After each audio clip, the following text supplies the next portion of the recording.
Lisez la lettre de Paul à Philémon. Je te prie pour mon enfant que j'ai engendré étant dans les chaînes, Onésime. 1, 10, 12. Quelle parole esquisse, quel tact dans l'expression. Avec quelle tendresse l'apôtre parle de cet esclave fugitif, phrygien. Il l'a amené à Christ, il a prié pour lui jusqu'à ce que Christ fût formé en lui. Aussi maintenant Onésime est pour lui un fils. Dans les diverses églises qu'il a fondées au sein du paganisme pour ceux qu'il a amenés à Christ, même en prison, nous voyons de quelle patience, de quelle compassion, de quelle tendresse l'apôtre est animé. Il a vraiment pour eux des entrailles de miséricorde. Ce ne sont pas vos biens que je cherche, c'est vous-même, écrit-il aux Corinthiens. Pour moi, je dépenserai très volontiers, je me dépenserai moi-même pour vos âmes, dussé-je en vous aimant davantage, être moins aimé de vous. 2 Corinthiens 12, 14, 15. Maintenant nous vivons puisque vous demeurez ferme dans le Seigneur.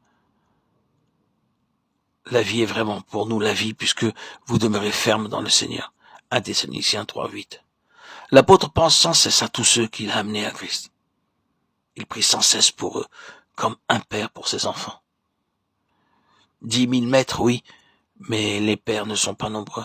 Ils sont peu nombreux ceux qui consentent à la souffrance pour les autres, à porter dans leur cœur le fardeau de leurs besoins, à éprouver de l'angoisse pour leur âme, à verser des larmes.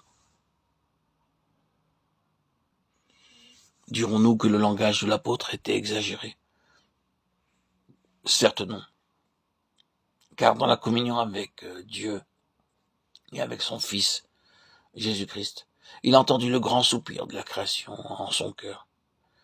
Il a ressenti l'immense douleur, l'angoisse des âmes sans Dieu dans le monde, sans sauveur. Pour elle, son cœur est rempli de compassion, de tendresse. Pouvons-nous, comme l'apôtre, avoir un cœur rempli de compassion active, effective? Assurément, revêtez-vous, dit-il, comme des élus de Dieu, saints et bien-aimés d'entrailles de miséricorde, de bonté, d'humilité, de douceur, de patience. Colossiens 3,12. Il vient de les exhorter à se dépouiller du vieil homme et de ses œuvres, et à revêtir l'homme nouveau, qui se renouvelle dans la connaissance selon l'image de celui qui l'a créé. Ah, voilà le secret.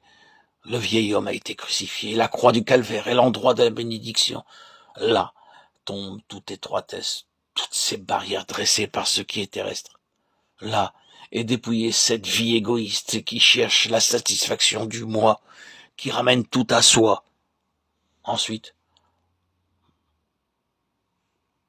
l'homme nouveau, ou la nouvelle nature, est revêtu et se renouvelle selon l'image de celui qui l'a créé. Là, plus de distinction terrestre, plus de division, de séparation. Christ est tout en tous.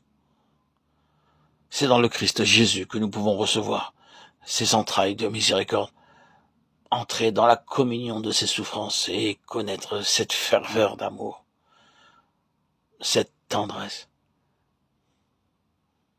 qui sont d'essence divine.